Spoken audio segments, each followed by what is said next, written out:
All types have their own unique way of being stubborn, and the INFJ is no exception. Of course, as I like to say, there is a unique INFJ way of being stubborn, like there is a unique INFJ way of being most things. There's a unique ISFP way, and so on and so forth. Also, as often is the case, well, the unique INFJ way of being stubborn is really very much colored, influenced, sometimes even dictated by their NI function. The NI function being their dominant function.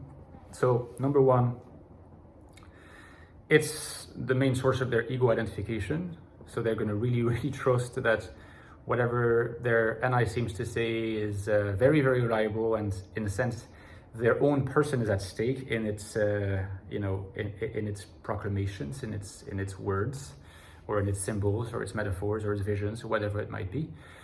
But even the very form of NI, meaning the particular holistic minds of INFJ, right? I always go on about how INFJs have holistic minds. All the parts have to fit together, which means that once an INFJ has a worldview, to change that worldview is very difficult. And the thing is, not only is it very difficult because if you change one part, you would need to change all the parts for the worldview to change. The thing is, the INFJ is all often, and this is often subconscious, kind of, I would say, loath to even allow a small part to be modified, right? So, for example, a particular position they hold to change among many other positions, because they know that if that happens with enough of those positions, well, then the center of their web of thought and belief will shift as well, and the worldview will evolve. And they tend to be protective of that. It's a bit different with, for example, strong extrovert perceivers, particularly extroverted intuitives, ENFPs, ENTPs, and so on, because their minds are not really holistic, they're more atomistic. There are lots of different things that don't really necessarily fit together, but they can exist next to each other. So it's possible to change one particular position without changing the rest, right? So they feel less threatened at a very intimate level by the prospect of having to change one of their thoughts. Whereas with INFJs, like, you really have to convince them that, well, that's basically the truth is on your side. In this case, they'll be willing to overhaul, in a sense, their whole minds in order to facilitate this.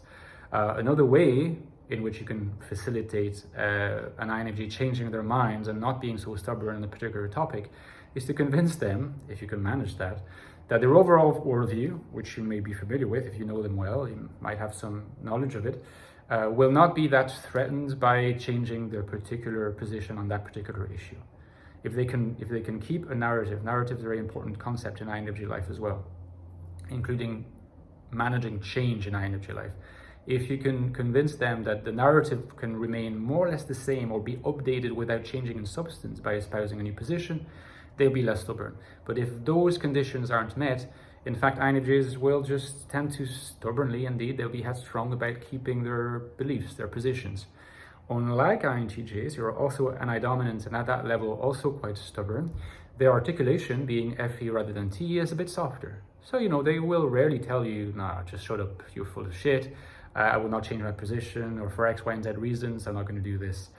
They'll often say, yeah, that's an interesting position, and look kind of unimpressed, or they look like they'll think about it. They'll tell you next time, And next time, either they don't mention it, or when you ask them, it turns out that they didn't really change their position. And again, if you ask them and if you push them, well, if you push them too much, they'll get sick of it and avoid you. But if you don't push them too much, you'll often notice that they'll work their way around the positions they had before.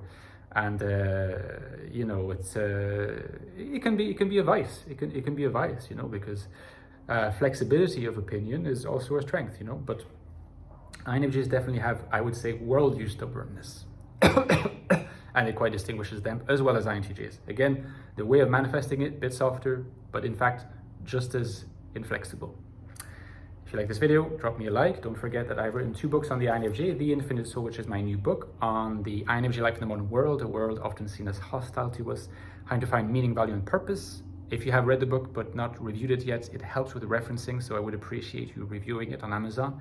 thank you very much. The links is below, and the prequel, the Ecstatic Soul, which you may already have got. It's a few years old, but it's a goodie, it's oldie but goodie, and it looks more at the contents of the INFJ consciousness. What is it like to have an INFJ mind? How do we experience having that mind? And its existential manifestations. So it's a deep investigation of the INFJ consciousness. Link is below as well. And as you know, what keeps my channel going is also the generous donations you provide. I have a Patreon page, which is available down below from $3.5 a month, I think.